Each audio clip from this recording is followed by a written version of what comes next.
9. So, number 9. Number 9. Number 9. Number 9. Number 9. So, number 9. Find the supplier who have supplied more than 10 vehicles. More than 10 vehicles, including the supplier's name, contact information, and the total vehicles that supplied. So, since kami man doon ni Clyde buhat ni sa kuan, wala kay kung kita nga kanang ni supplier nga nakasupply og 10 kasi wala nagtut anak. Pero wala niabot og ginana ang among values. So, in short, wala na ko sa outcome namin sa number 9. Empty. So, to test that claim, iran. Kasi di siya mo lang. Diba? So, wala siya. Pero nakuha na to ang first name, last name, itong name, contact information of total vehicles supplied. So, nakita sa ko. So, masa itong yun na select para makuha siya. Kuha itong question. So, first, ito i-select ang first name, which is kato siya, negosya, first name, kaya siya.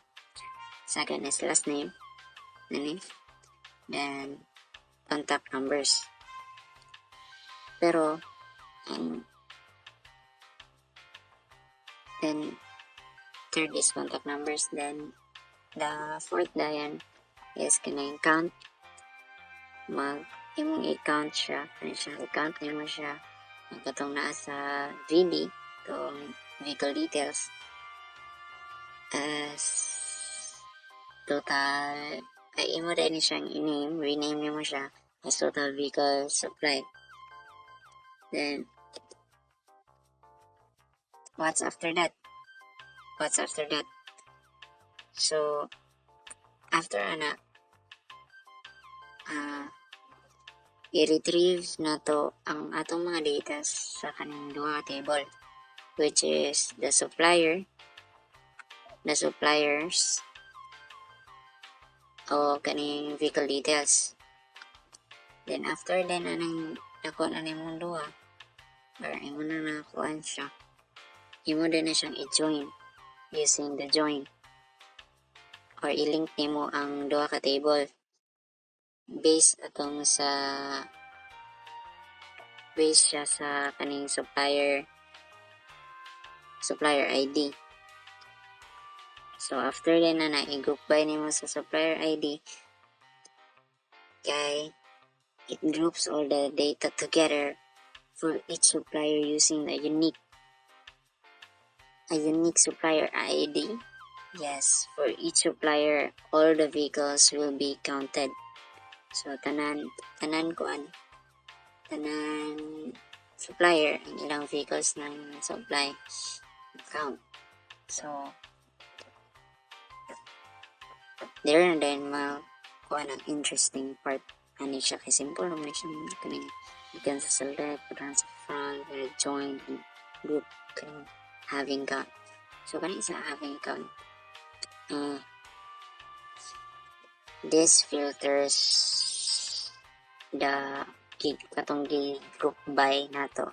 Gi-filter niya katong group by nato sa katong group by. Nagano to siya. Pero ato ang need ra magud nato kasi the question is more than 10. So bantog kung having count dapat siya sa sulod sa kaning vehicle details ang nakasupply more than 10. Information. So let's continue. There na ta continue. Since among database wala siguro ni exceed of more than 10, so bantog empty siya. There siya empty. So, again, sa views, igora na mo siya create view, nalanding sa view, as na yun, after sa as, imo rin ni-copy ang imong SQL code, previous na mga code, paste na mo, then then siya result.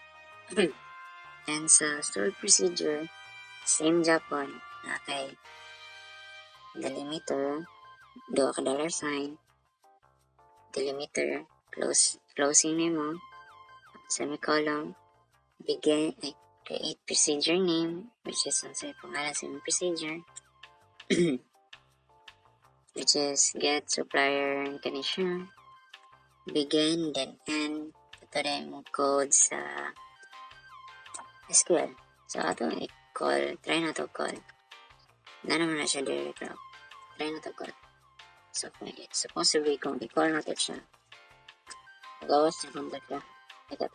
Igawas na SQL. Go. See? Empty. Okay, wala man tayo na ito nga dito.